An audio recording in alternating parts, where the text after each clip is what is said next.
지금 이제 이스라엘과 하마스 간의 전쟁이 지속되고 있는데요. 이스라엘 군대가 압도적으로 강력하지 않습니까? 하마스 군대에 비해서 압도적으로 강력하고 세계 최강의 이제 미군들도 지금 지지하고 모든 것을 다 협력해주겠다, 협조해주겠다라고 이야기함에도 불구하고 전쟁이 왜 이렇게 지지부진하게 끌려가고 있을까요? 왜냐하면 이것이 그냥 뭐 공격한다고 되지 않기 때문에 그렇죠. 문제가 굉장히 복잡합니다. 그래서 뭐 아시다시피 팔레스타인의 민간인도 있고 또 지하 땅굴도 있고 그리고 세계적인 전 국제적인 여론도 있고 하니까 이게 함부로 막 공격해서 막 거기를 뭐 다 이렇게 전쟁을 치를 수가 없다라는 거죠. 그러니까 우리의 인생도 이런 국제적인 문제와 비슷한 것 같아요. 그러니까 복합적입니다. 단순하지 않습니다. 뿐만 아니라 우리 신앙적인 문제도 그냥 막 한다고 해서 해결되는 것이 아니죠. 그런데 예수님을 만나면, 예수님의 말씀을 들으면 그 복합적이어서 풀리지 않을 것 같은 문제가 풀리게 되는 역사가 일어날 줄로 믿습니다. 오늘 말씀은 굉장히 유명한 말씀입니다. 그래서 제가 이 영암교회 부임하고서도 2번 정도 다른 내용으로 설교를 한 적이 있어요. 근데 이것을 좀 한 번은 좀 제대로 다루고 싶다라는 생각이 있었는데 이번 주에 좀 하나님 마음을 주셔가지고 여러분들과 좀 구체적으로 더 자세하게 이것들을 살펴보고자 합니다. 그냥 외관상으로 보면 메시지는 뭐 이런 것 같습니다. 이웃을 사랑해야 되는구나. 선한 사마리아인처럼 이웃을 사랑해야 되겠구나. 이렇게 보이지만 사실 조금만 더 깊이 들여다보면 더 깊은 신앙의 문제들을 다루고 있다는 것을 알게 됩니다. 어떤 율법 교사가 일어나서 예수님께 질문을 하죠. 25절 말씀입니다. 어떤 율법 교사가 일어나 예수를 시험하여 이르되 선생님, 내가 무엇을 하여야 영생을 얻으리까? 이 질문을 현대인들이 목회자인 저에게 했다면 저는 굉장히 기뻤을 것입니다. 왜냐하면 요즘 들어서는 그리스도인들도 이 영생에 대한 관심, 영생을 얻고자 하는 그런 소망이 부족하기 때문입니다. 그런데 이 당시의 상황을 보면 이것은 굉장히 흔한 질문이었어요. 특별히 율법 교사들에게 있어서는 늘 날마다 자주 던지던 질문이 이 영생에 관한 문제였습니다. 그리고 그는 본문 말씀과 같이 예수님을 시험하려고 했습니다. 무슨 뜻입니까? 이미 그의 머리에는 다 정답이 내려져 있는 거예요. 알고 있었습니다. 단지 그것을 확인하고 싶었을 뿐인 것이죠. 그래서 예수님께서 직접적으로 대답해 주시는 것이 아니라 역으로 물어보십니다. 율법에 무엇이라고 기록되어 있고 네가 어떻게 읽느냐? 네가 답을 해보라는 거죠. 그리고 그 율법에 대한 너의 태도가 무엇인지 예수님께서 질문을 하십니다. 그러자 이 사람은 당당하게 대답을 합니다. 마음을 다하고 목숨을 다하고 뜻을 다하고 힘을 다하여 주 너의 하나님을 사랑하라. 그리고 내 이웃을 내 자신같이 사랑하라고 하셨습니다. 예수님께서 그 말씀을 듣고 당연히 옳다라고 말씀을 하시죠. 마태복음에서도 예수님께서 말씀하시지 않았습니까? 이것이 온 율법과 선지자의 강령이다. 모든 율법이 이 하나님 사랑과 이웃 사랑으로 연결되어져 있는 것이죠. 이것은 정확합니다. 분명하죠. 그러자 예수님께서 네 대답이 옳다. 이를 행하라라고 말씀을 하십니다. 예수님은 이 율법을 지키기를 원하십니다. 그리고 이 율법의 말씀을 온전히 지킨다면 영생을 얻게 되는 것입니다. 그리고 나서 율법 교사가 2번째로 질문을 합니다. 29절 말씀인데요. 그 사람이 자기를 옳게 보이려고 예수께 여짜오되 그러면 내 이웃이 누구니까? 이 질문을 하는데요. 여기에는 여러분 2가지 오류가 있어요. 첫 번째 오류는 무엇이냐? 이 율법 교사는 내 이웃을 내가 정해서 사랑하면 된다라고 생각을 했습니다. 유대인들은 이웃 사랑에 있어서 이웃의 범위를 정하려고 했어요. 그래서 유대인들은 같은 민족이거나 같은 유대교를 믿는 사람들이 이웃이 될 수 있다라고 생각을 했습니다. 또 바리새인들은 그 이웃의 범위가 더 좁혀졌어요. 그냥 유대인이면 안 돼요. 율법에 충성스러운 사람이어야지 자기의 이웃이 된다라고 생각을 했습니다. 그렇기 때문에 세리나 창기들은 바리새인들의 이웃이 될 수 없었던 것이죠.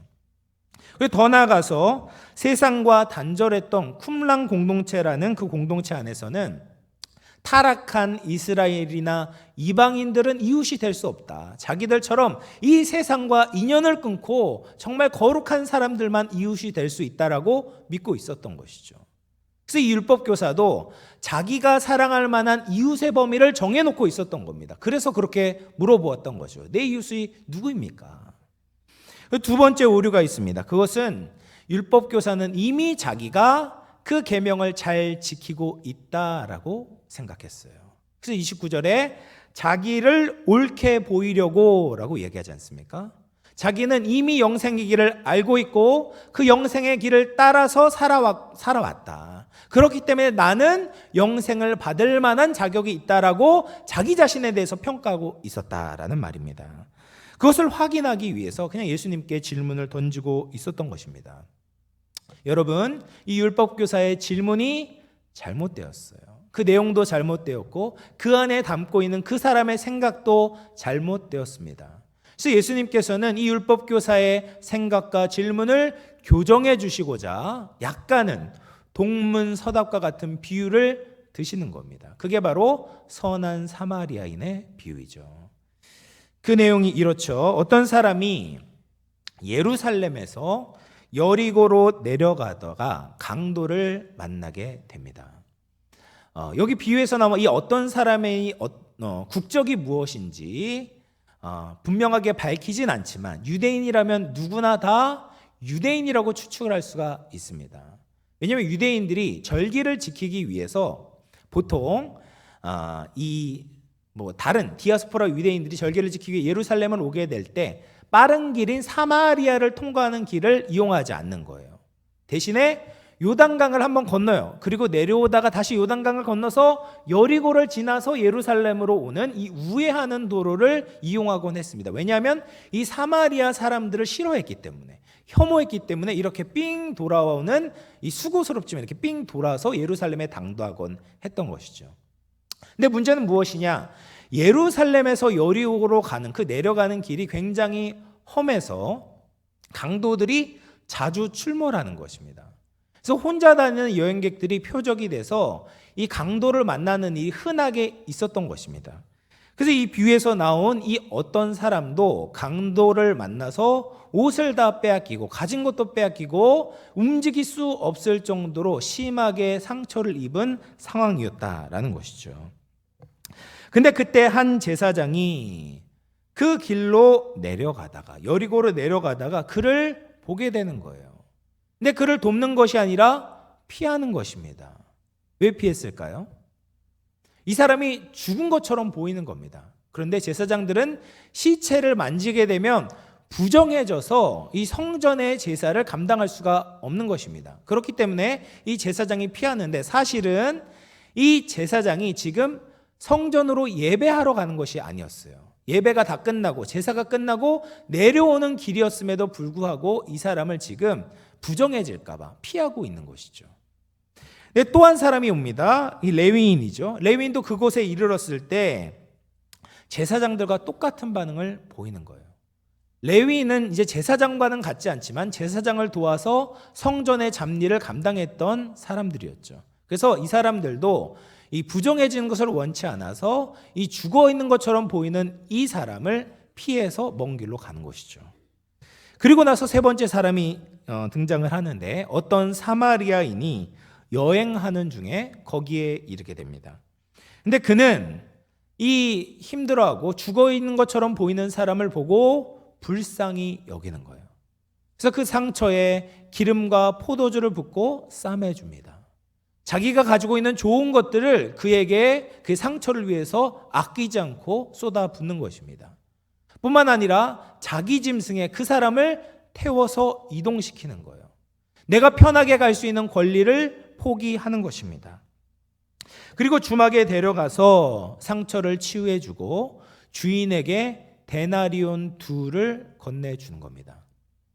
사실 데나리온 둘이 큰 돈이 아닌 것처럼 보이지만 이제 이틀치 품삯 아니겠습니까? 그런데 주막에서 지내기에는 이렇게 작은 돈이 아니었다라고 합니다. 그래서 역사가에 의하면 이 데나리온 둘이면 2달 정도 주막에서 머물 수 있었다라고 이야기를 해요.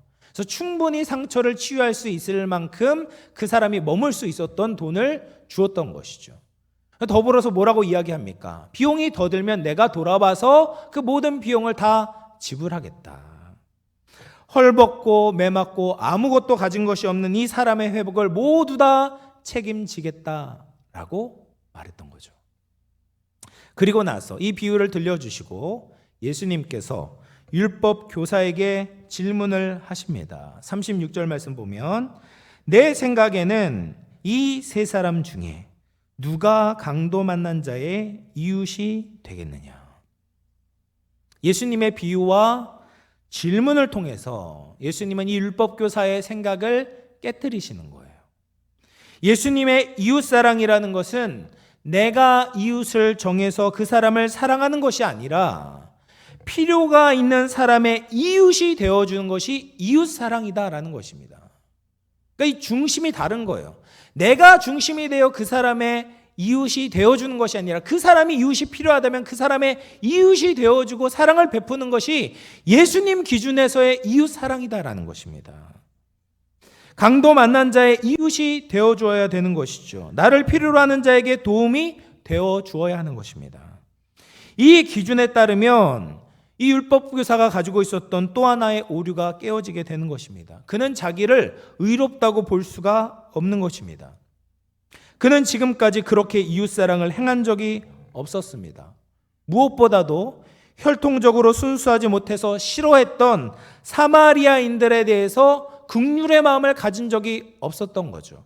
그것을 잘 보여주는 것이 마지막 이 율법교사의 대답이었어요. 예수님께서 누가 강도 만난 자의 이웃이 되겠느냐라고 이야기했을 때 이 율법교사가 뭐라고 대답합니까? 자비를 베푼 자니이다. 상식적으로 대답하면 뭐라고 대답해야 돼요? 사마리아인입니다라고 대답해야 돼요. 근데 사마리아인이 선하다는 것을 용납할 수가 없는 거예요. 그건 말도 안 된다라는 거예요. 유대인을 돕는 사마리아인은 있을 수 없다는 거예요. 내 이웃, 그 사람이 이웃이 될 수 없다.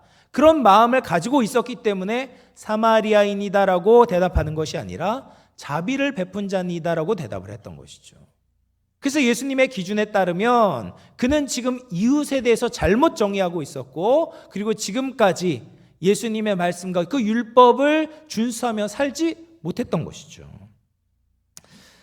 예수님은 마지막으로 카운터 펀치를 날리십니다. 가서 너도 이와 같이 하라. 맞는 말이죠. 가서 이 비유에 나온 선한 사마리아인 같이 해야만 합니다. 그것이 하나님의 기준입니다. 그렇게 선을 행하면 영생을 얻을 수가 있는 것이죠. 그런데 우리는 그렇게 행할 수 없는 존재들이에요. 그것은 율법교사의 한계만이 아니라 우리 모든 인간의 한계입니다. 우리가 아무리 선하다고 해도, 우리가 아무리 잘한다고 해도 하나님의 기준에 맞출 수 있는 사람이 없는 것입니다. 하나님께서 말씀하신 기준대로 사랑할 수 있는 사람이 없습니다. 다시 말해서 이 율법 앞에서 아무도 자신만만할 수 없다는 말입니다. 우리는 어떤 말씀을 대하면서 자꾸 자기 수준으로 해석합니다. 그러면서 자기를 긍정적으로 과대평가하는 거예요. 내가 하나님 앞에서 마치 의로운 것처럼 여기는 거예요. 근데 이 모습은 비단 이 율법교사만의 문제가 아니었습니다. 누가복음 18장 말씀에 보면 어떤 관리가 등장하는데 이 사람과 똑같은 질문을 합니다. 누가복음 18장 18절 말씀. 어떤 관리가 물어 이르되 선한 선생님이여 내가 무엇을 하여야 영생을 얻으리까? 예수님께 찾아와서 똑같은 질문을 하지 않습니까? 그러니까 예수님께서 계명에 대해서 말씀하세요. 간음하지 말라, 살인하지 말라, 도둑질하지 말라, 거짓 증거하지 말라, 내 부모를 공경하라, 이 말씀을 지켜라.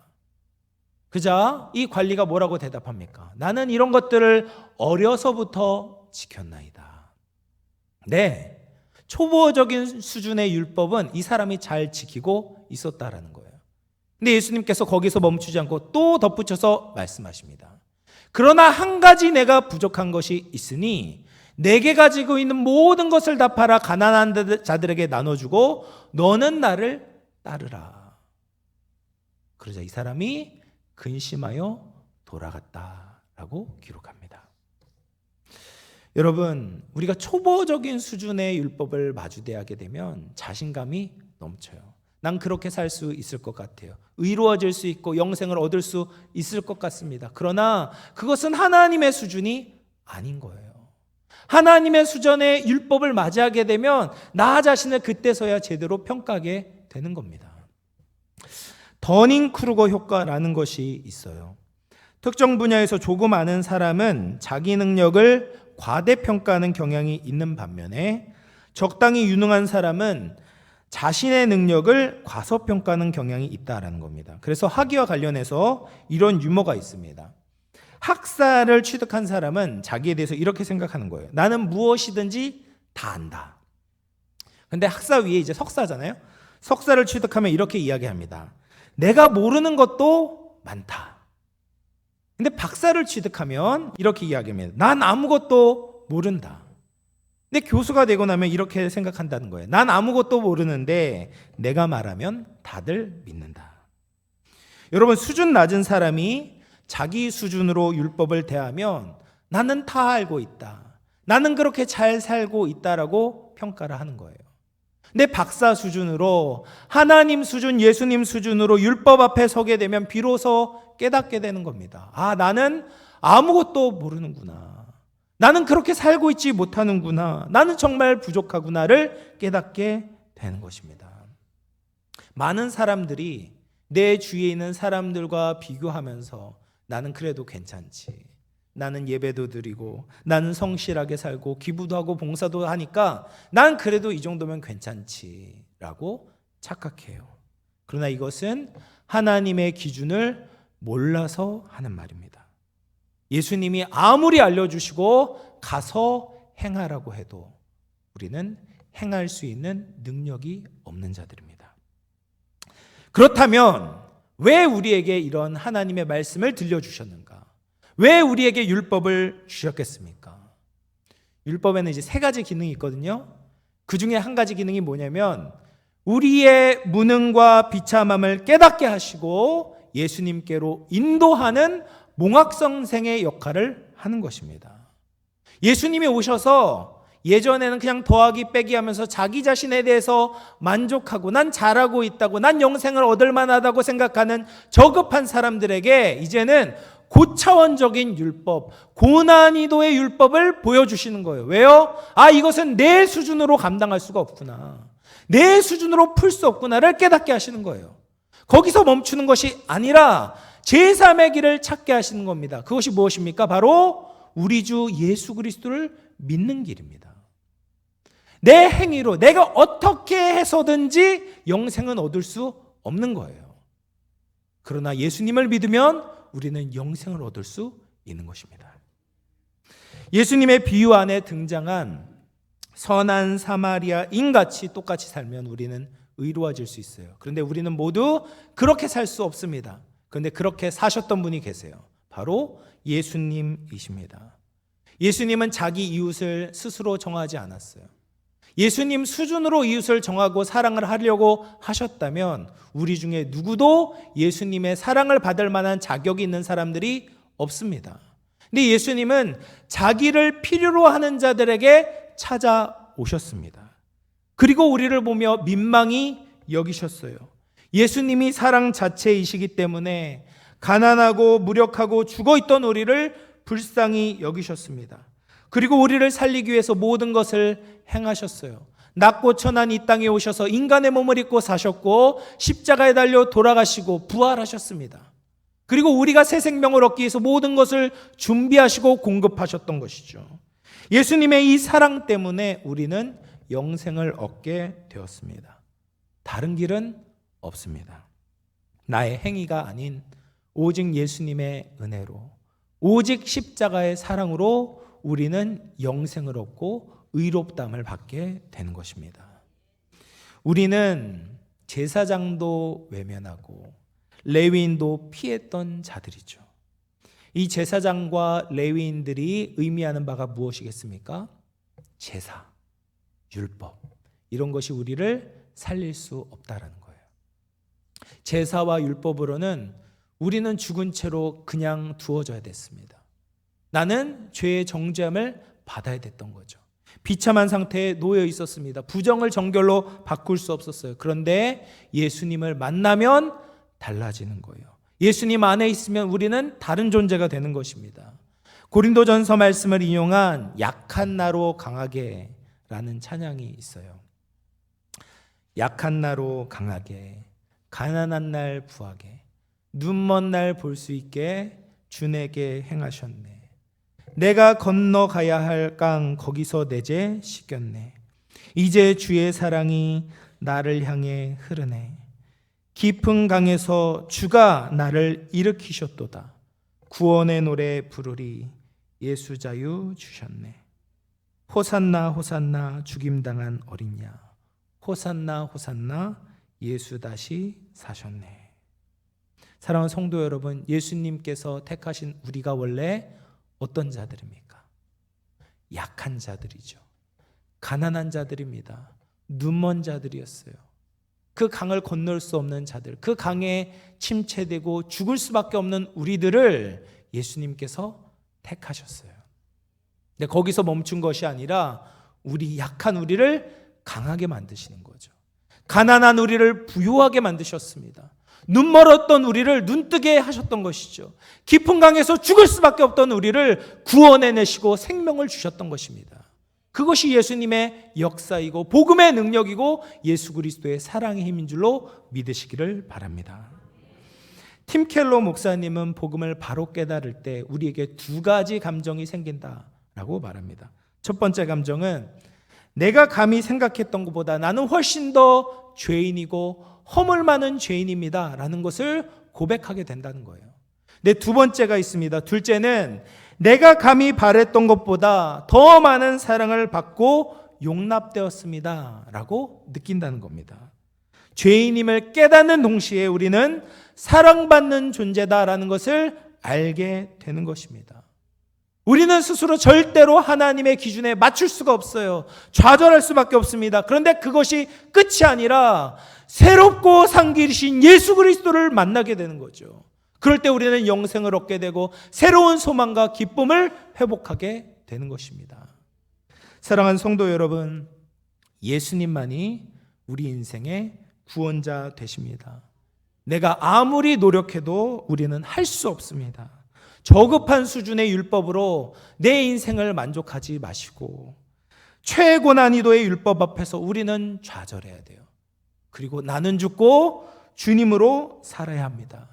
주님이 우리의 인생의 유일한 소망임을 믿고 붙드심으로 말미암아 영생을 얻고 주님을 기뻐하는 우리 모든 영암의 성도님들 되시기를 주님의 이름으로 축원을 드립니다.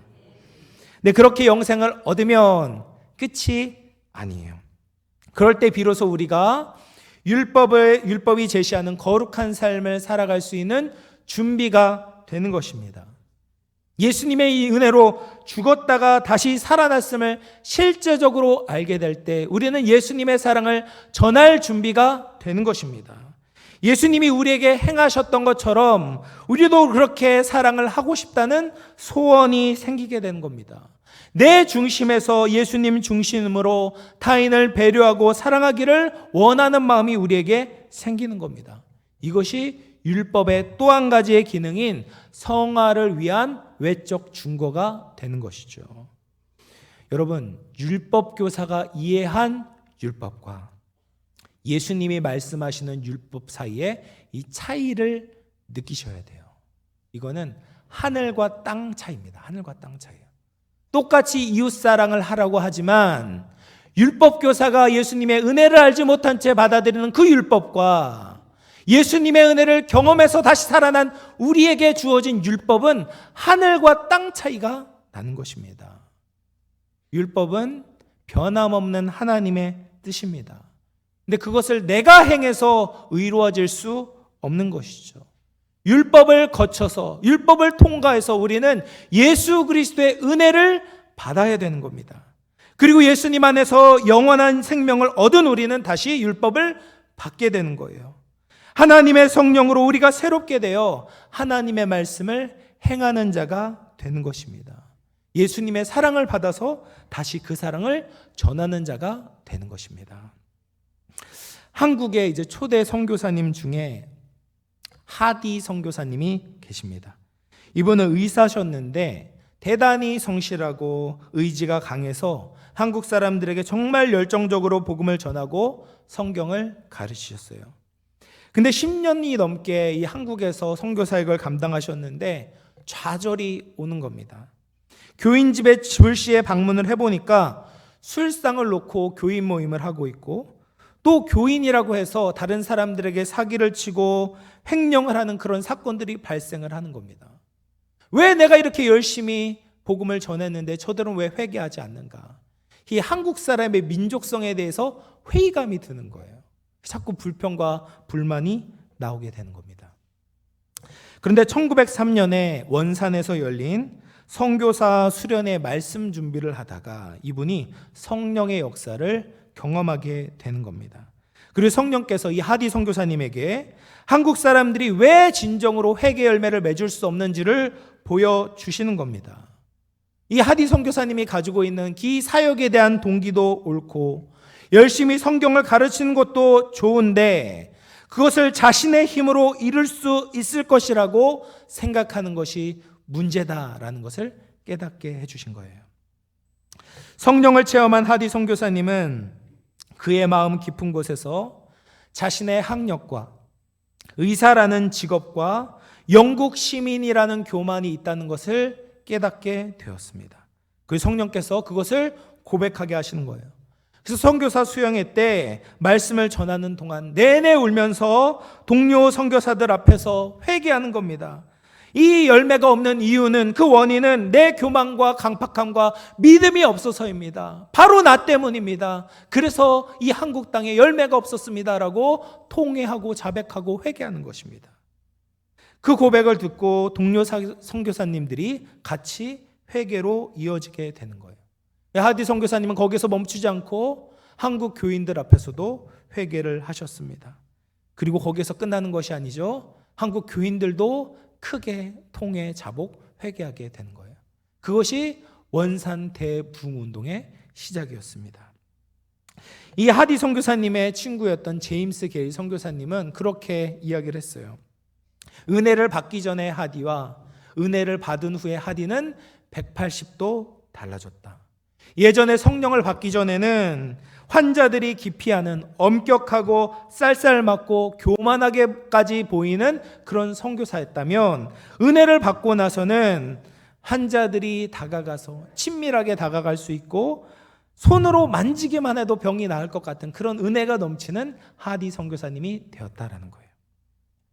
그렇게 원산 부흥 운동이 일어나고 나서 1906년 8월에 평양에서 선교사님들의 성경 공부와 기도 모임을 인도하게 되셨어요. 그럴 때 그 은혜를 간증할 때 이렇게 말씀하셨습니다. 사람이 자기의 힘과 노력으로 무엇을 잘해보겠다고 생각하는 것은 자만심과 믿음의 부족에서 연유한 것입니다. 아무리 높은 이상도 영적인 힘이 없다면 결코 이룰 수 없습니다. 기억하십시오. 이러한 영적인 힘은 계속적인 기도로만 얻어질 수 있다는 사실을 말입니다. 아, 슬프도다. 오직 예수 그리스도로 말미암아 사역하는 목회자가 얼마나 되는가. 이야기를 듣고 선교사님들이 함께 기도하기 시작했고, 그리고 나서 다음에 1907년에 평양 대부흥 운동의 열매를 맺게 되었습니다. 사랑하는 성도 여러분, 이 하디 선교사님의 고백이 우리의 고백이 되어야 되지 않겠습니까? 우리가 더 많은 것을 가지고 더 높은 지위에 있어서 나보다 못난 사람, 나보다 못한 사람을 구제하는 것이 이웃사랑이 아닌 겁니다. 내가 할 수 있다는 교만이 깨어져야 합니다. 내 자기 자랑이 깨어져야 됩니다. 나의 믿음 없음이 깨어져야 되는 것이죠. 내 안에 있는 잘못된 율법주의를 버려야 되는 겁니다. 우리는 빈부 귀천과 상관없이 하나님 앞에 다 똑같은 자들입니다. 영국 사람이라고 해서 더 뛰어나고 한국 사람이라고 해서 더 천한 것이 아니죠. 똑같이 한국 사람이라고 해서 더 뛰어나고 동남아 사람이라고 해서 더 부족한 것이 아닙니다. 우리는 다 하나님 앞에 부족한 자들입니다. 근데 우리는 용서받은 것이죠. 하나님에 의해서 치유를 받은 강도 만난 자들인 것입니다. 내가 잘나서가 아니라 하나님의 은혜로 우리를 선택을 받았을 뿐인 것이죠. 우리가 예수님을 믿을 때 하나님 앞에 이런 겸손함이 나타나야 합니다. 나처럼 이렇게 부족한 자를 하나님께서 택하시고 주님의 은혜로 살게 하셨으니 이제는 그 은혜를 전하겠습니다. 그것조차도 나 스스로 할 수 없사오니 성령님 도와주셔서 겸손하게 이웃사랑을 전하게 하여 주시옵소서. 그럴 때 우리의 인생이 참으로 변화되고 예수님이 기뻐하시는 이웃사랑을 이루어가며 하나님께서 이런 자들을 통해서 한국교회의 부흥의 마중물로 사용하실 줄로 믿습니다. 사랑하는 성도 여러분, 말씀을 마무리하겠습니다. 우리는 정말 예수님의 말씀을 듣고 죽어야 합니다. 그리고 예수님의 말씀을 듣고 다시 살아야 합니다. 내 자아가 깨져야 합니다. 예수님의 은혜를 한순간도 놓쳐서는 안 됩니다. 늘 예수님의 은혜로 살아야 될 줄로 믿습니다. 그럴 때 우리가 예수님의 마음을 가지고 예수님의 사랑을 행하는 자가 될 것입니다. 주님께 받은 은혜를 기억하며 예수님을 따르고 이 세상에 살아계신 예수님의 사랑을 흘려보낼 수 있는 모든 영암의 성도님들 다 되시기를 주님의 이름으로 축원을 드립니다.